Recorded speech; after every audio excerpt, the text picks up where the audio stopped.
Good morning, staff and students. Your principal and teachers have asked me to speak about my experience as a former soldier and what Remembrance Day is to me. I am Corporal Joseph Smith, retired. I may not look like a veteran, but I can assure you that I am. I did a total of 14 years of service in our Canadian Armed Forces, starting my career in 2006 as an infantier in what I would say is the best regiment the military has to offer, and that is the PPCLI, located right here in Manitoba. In fact, located about 2 hours from here in Shiloh. And finishing my career as a RADOP in Ontario, or radio operator. During my time in the infantry, I did a tour of duty in Afghanistan. For those of you that want to look that up on a globe or on Google Maps, it is in Southeast Asia, it's in Southeast Asia, and it borders Iran and Pakistan. I did that tour in 2008. Also during my career, I assisted in fighting fires in BC, as well as patrolled the mountains around Whistler, BC during the 2010 Vancouver Olympics. Now that you know a bit about my service, I'd like to talk about Remembrance Day. As you can imagine, this year, Remembrance Day is definitely going to look a lot different. There won't be the usual parades and/or gatherings that we often see. In fact, just this, here alone, this virtual presence is something completely different. But Remembrance Day is a lot more than that.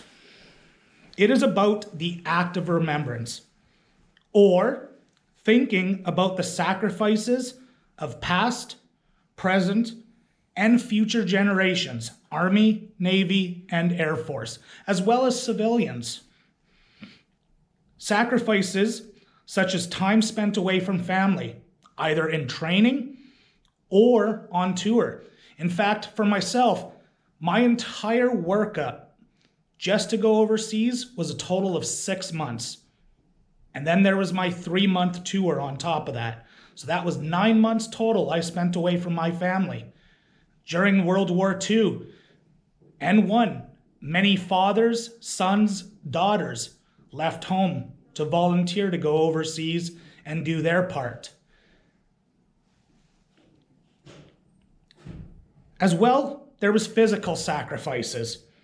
And what I mean by that is those that came home wounded. Lost limbs, eyesight, loss of hearing. But not all wounds are physical. Some of them are mental. I myself came home with a diagnosis of a generalized anxiety disorder. And that was because of the things I saw and did while on tour, as well as throughout my career. And lastly, there was those that paid the ultimate sacrifice. Myself, I was lucky that I managed to come home. Unfortunately, some of my friends did not. And so for me, that is what Remembrance Day is all about. Remembering those who did not come home, remembering those that I served with, the good times and the bad, as well as remembering my platoon mates, some of who are still currently serving. In fact, I'm regularly in contact with them. Before I leave, I'd like to give you a few names of soldiers who did not return. Captain Richard Leary, Private Terry Street, Private Garrett Chidley, Private Chad Horn, Corporal James Arnell, Corporal Mike Seggy, a fellow Winnipegger, Master Corporal Joshua Roberts, and Sergeant Prescott Shipway. I would like to thank you for this opportunity to speak to you, and I would hope that during your moment of silence, you would dwell on one of the names that I gave you. They, to me, are the real heroes. Thank you very much. Have a great day.